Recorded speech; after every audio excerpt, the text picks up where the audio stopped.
Okay, I didn't have my cream. So this is my 2 sticks of butter and my 4 tablespoons of cocoa. That's unsweetened cocoa. Then you need a little can of evaporated canned milk, and I've got that here ready to go. It says shake it well. I've already done that.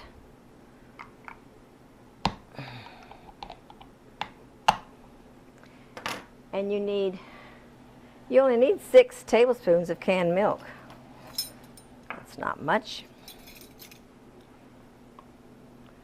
1, 2, 3, 4, 5, 6. It's very simple.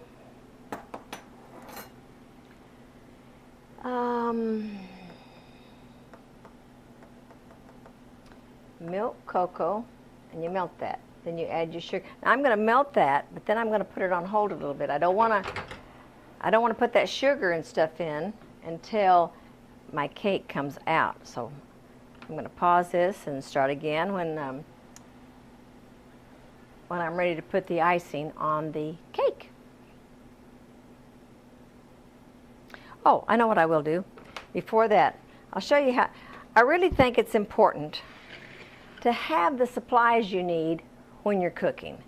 Now, you need a good set of spoons that measure everything, a good set of measuring cups. This is for dry, and some of these, this is for liquid. You know, you've got the 1 cup size and the new cup size. You need some spatulas like this, and some wire whisks. And I use a lot of nuts in cooking, as you probably well know. And I think it's really neat. Pampered Chef, or really any of the kitchen stores will have something like this. But this is the neatest little tool. It's easy to clean. It's a little chopper. And you can clean it because it just comes apart like this. And it goes back together just as easy. Hopefully I can do this. And this screws back on. And you just take a few of your nuts, chop them. That is so simple.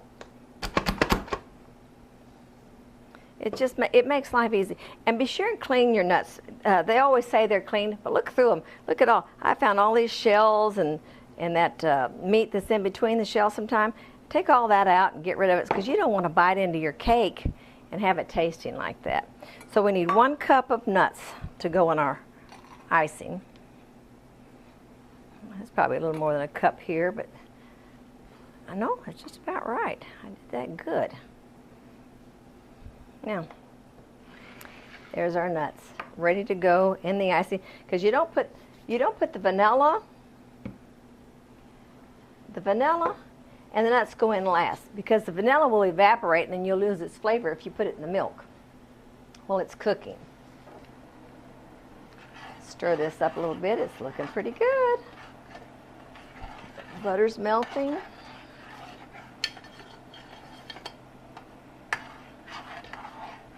So I'm not going to finish this. I'm not going to add the other till we're right ready. Now I want to tell you about this. See if I've got another bowl here that I can do this in real quickly. I need 2 cups, or a whole box actually, of powdered sugar. Now, powdered sugar has lots of lumps in it, so you don't want lumps in your sugar, in your frosting either. So it just takes a minute to use one of these old-fashioned little things to take all the lumps out. Makes it nice and smooth and pretty when your icing's ready to come out. I don't know where I got this. I've had it forever. And I always seem to get in the kitchen when I've got my nice clothes on. So I've been getting in the habit of wearing an apron. They're easier to wash, they're easier to clean than my nice clothes, and it saves my clothes. So, like this powdered sugar's getting everywhere. So I'll dump that in there. Finish that off. And I'm using pure cane crystal. It's 10 times powdered sugar. That means it's really, really fine, And I like to use that best, especially for cooking this icing. See how my icing's coming along over here? This is nice and well melted. I can go ahead and cut that off until I'm ready to use it. So this is 1 box of powdered sugar, 1 cup of nuts, 6 tablespoons of canned milk, 1 teaspoon of vanilla. And of course your nuts are coarsely chopped. They don't do them fine. You want to be able to taste that nut when you get it in there, when you get it in your mouth. Have a little crunch to it. One time Velvet was having a big party and the Texas sheet cake was her big dessert. Everybody was chowing down on all the other goodies. They were having an evening meal. Well, Vicki Glover and I decided that, well, my mama always told me that if you eat your dessert first, you'll always have room for it.